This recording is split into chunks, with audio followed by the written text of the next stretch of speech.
प्यारे दोस्तों और साथियों, इंजीनियर विष्णु अग्रवाल का नमस्कार। आज मैं 4 दिन बाद एक बार फिर आपके सामने हाजिर हूँ, उपस्थित हूँ। पिछले 4 दिन पारिवारिक कारणों से, सर्कमस्टांसेस से मैंने कोई वीडियो नहीं बनाया। धार्मिक भी उसमें संस्कार हैं, तो जब परिवार में किसी की मौत होती है तो फिर सब काम धंधा छोड़ना पड़ता है। वो मैंने भी छोड़ा। तो आज मैं एक बार फिर आपके सामने हाजिर हूँ। इस बीच में बहुत कुछ हुआ। एक तो जो हमारे उपराष्ट्रपति वाइस प्रेसिडेंट थे जगदीप धनखड़ साहब, उन्होंने अपने पोस्ट से इस्तीफा दिया, रेजिग्नेशन दिया। वो क्यों दिया, उसकी वजह तो कुछ पता नहीं आज तक, क्योंकि उसको दो ही आदमी बता सकते हैं। या तो जगदीप धनखड़ बता सकते हैं कि उसकी क्या वजह है, या फिर प्रधानमंत्री नरेंद्र मोदी जी बता सकते हैं।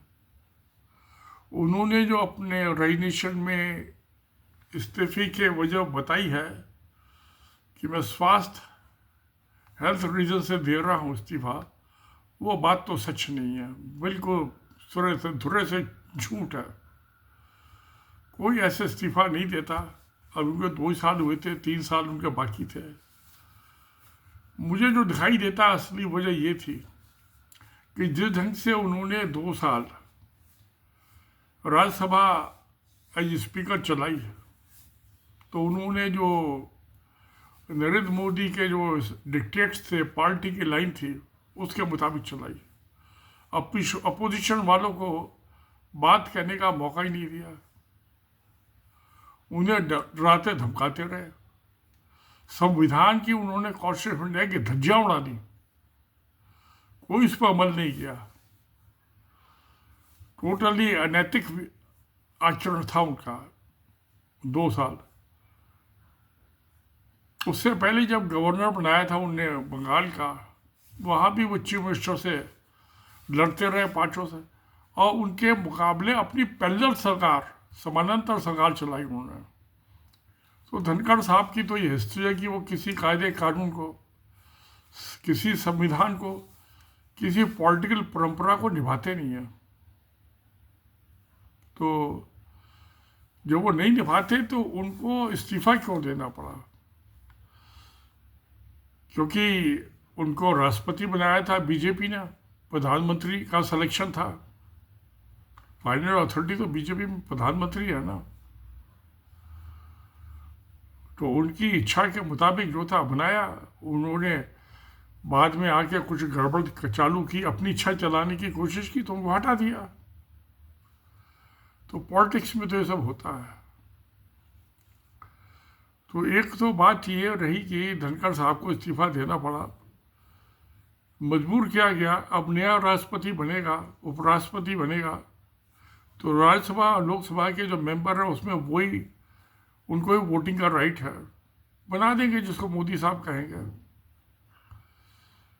तो चलिए, ये तो उपराष्ट्रपति का हो जाएगा और 2-3 दिन में फैसला हो जाएगा कि कौन नया उपराष्ट्रपति बनेगा। वोटिंग वगैरह होती रहेगी, सब फॉर्मेलिटी है। हफ्ते 10 दिन में सब निपट जाएगा तामझाम। दूसरी बात जो ये आ रही है कि ये आरएसएस, राष्ट्रीय सेवक संघ, तो बीजेपी तो जो है उसका एक 40 करोड़ का संगठन है, उसमें से एक है, वह है अहम, क्योंकि पॉलिटिकल पावर से इलेक्शन तो बीजेपी लड़ती है।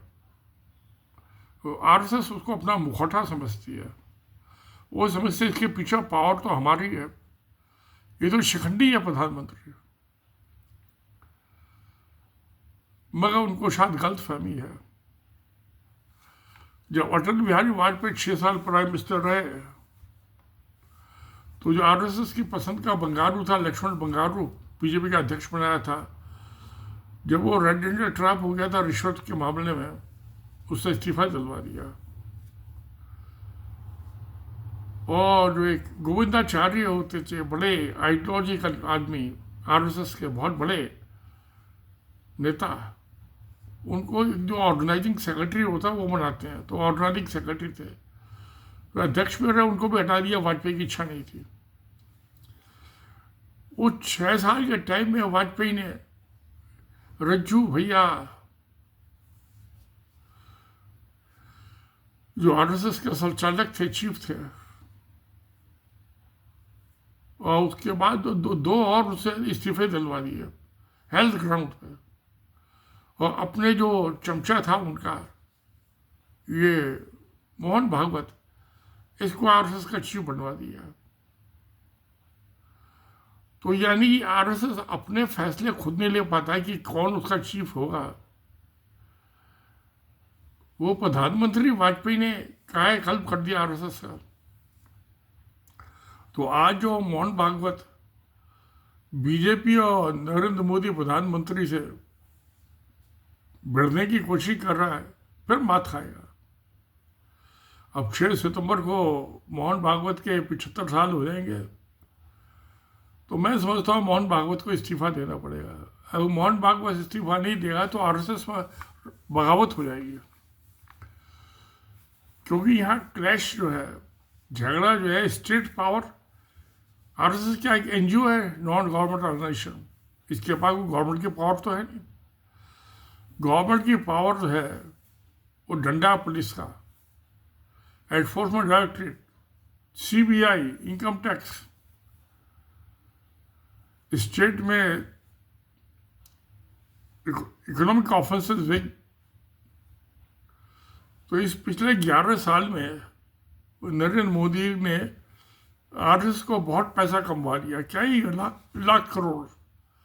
उस पैसे से 1.5 करोड़ के दिल्ली में, अब नागपुर में उसके ऑफिस के टावर बन गए मल्टी स्टोरी। हिंदुस्तान की हर डिस्ट्रिक्ट में 5-5 करोड़ का आरएसएस का ऑफिस बन गया।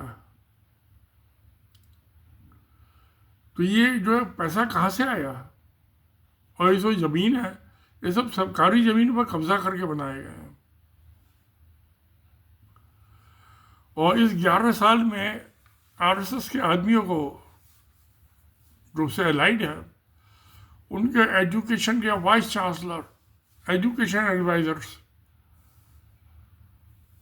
एनसीईआरटी में सब जगह एजुकेशन के मामले, और यूनिवर्सिटी के प्रोफेसर्स, उनके जो अपॉइंटमेंट हुए हैं सब आरएसएस के आदमी हैं।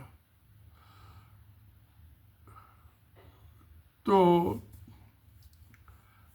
ये जो आदमी है, ये मोहन भागवत के साथ जाएंगे या नरेंद्र मोदी के साथ जाएंगे? वो एक एनजीओ के साथ जाएंगे या एक स्टेट पावर के साथ जाएंगे? स्टेट ने तो 3 दफा उस पर बैन भी किया, पाबंदी लगाई, इनके आदमियों को गिरफ्तार भी किया है। पहली दफा जब महात्मा गांधी की हत्या हुई थी तब।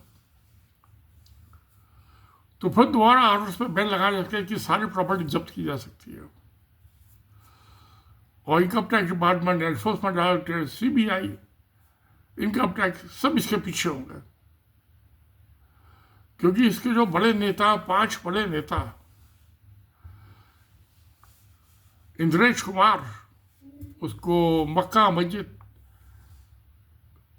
उसमें हैदराबाद और अजमेर शरीफ की दरगाह में बम ब्लास्ट के केस में एनआईए ने इन्वेस्टिगेट किया था। और ये कहा गया कि केस रजिस्टर नहीं किया कि काफ़ी एविडेंस नहीं है इसके खिलाफ प्रोसिक्यूशन के लिए। एविडेंस तो है, काफ़ी नहीं है, नॉट एनफ। ऐसी जो राम माधव है, ब्राइब कलेक्टर आरएसएस का, जो सतपाल मलिक ने डिस्क्लोज किया था कि 3 फाइलें अनिल अंबानी की लेके आया था, 2 फाइलें, और कहा था 300 करोड़ की रिश्वत दे रहा है। उन्होंने अप्रूव नहीं की तो उनको हटा दिया गया गवर्नर के पोस्ट से जम्मू कश्मीर के, और झा को बना दिया, मनोज झा को गवर्नर। तो रिश्वतखोरी के मामले में, और जो मणिपुर में 3 साल तकरीबन हो गए, जो आम दंगा फसाद चल रहा है, हिंसाएं चल रही है, क्राइम हो रहा है, उन सब में जो है राम माधव का हाथ है। तो इन पे NIA, CBI, income tax, anti corruption wing, सबका शिकंजा पड़ जाएगा इनके गले में। ये बच के कहाँ जाएंगे? ना राम माधव जा पाएगा बच के, ना इंद्रेश कुमार बच के जा पाएगा। ये जो गौ रक्षक हैं सब, जो हत्याएं कर रहे हैं, मॉब लिंचिंग कर रहे हैं, इन सब पे कंट्रोल है इंद्रेश कुमार का। एंटी मुस्लिम फ्रंट में वही लीड कर रहा है, सबको गवर्न कर रहा है आरएसएस की तरफ से। हिंसा, हत्या, आरएसएस की स्थापना ही जो है एक ये सीक्रेट ऑर्गेनाइजेशन है, डेमोक्रेटिक नहीं। आरएसएस में कोई इलेक्शन नहीं होता, कोई वोटिंग नहीं होती, सब चोरी छिपे होता है दुबक्के। तो जो हिटलर और मुसोलिनी इटली का डिक्टेटर थे, इनके जो पावर के सूत्र हैं, इनकी जो थियोलॉजी है, वो सब हिटलर और मुसोलिनी पे बेस्ड है। हिंसा, हत्या, सीक्रेसी, अपने साथियों की हत्या कर देते हैं। तो प्यारे दोस्तों, मुझे लगता है इस लड़ाई में अब जुलाई खत्म होने को आ गया, अगस्त 1 महीना बचा और 6 दिन सितंबर के बचे, 1 महीना 10 दिन बचा है।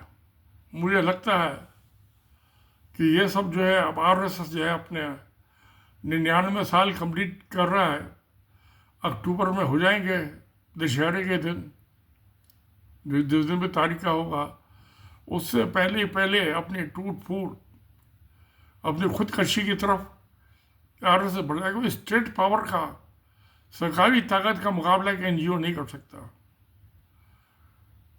इनके पास ना तो अपनी कोई जेल, और हाँ, हत्या करा देते अपने आदमी की। जैसे अपने जनसंघ के स्थापक श्यामा प्रसाद मुखर्जी की करा दी, दीनदयाल उपाध्याय की करा दी, हिरेन पाठक की हत्या, हिरेन की हत्या करा दी, गुजरात के जो होम मिनिस्टर थे।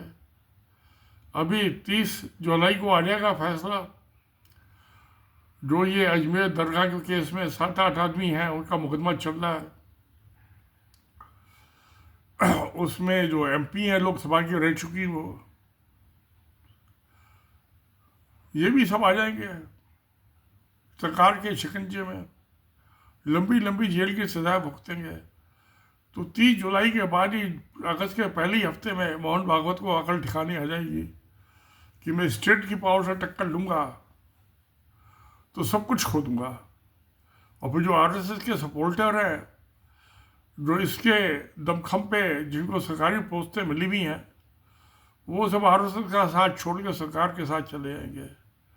जैसे इंदिरा गांधी प्राइम मिनिस्टर थी, जो बड़े पुराने लीडर थे, उन्होंने कांग्रेस बोर्ड में रह गया, इंदिरा ने कांग्रेस इंदिरा बना दी और उन पुराने नेताओं को सबको ठिकाने लगा दिया। तो इतिहास अपने आप को दोहराएगा। जब कांग्रेस पार्टी का डिवीजन किया इंदिरा गांधी ने, ऐसे ही मोहन भागवत, अब बीजेपी का तो डिवीजन थोड़े बहुत ही आदमी जाएंगे, क्योंकि ये मोहन भागवत से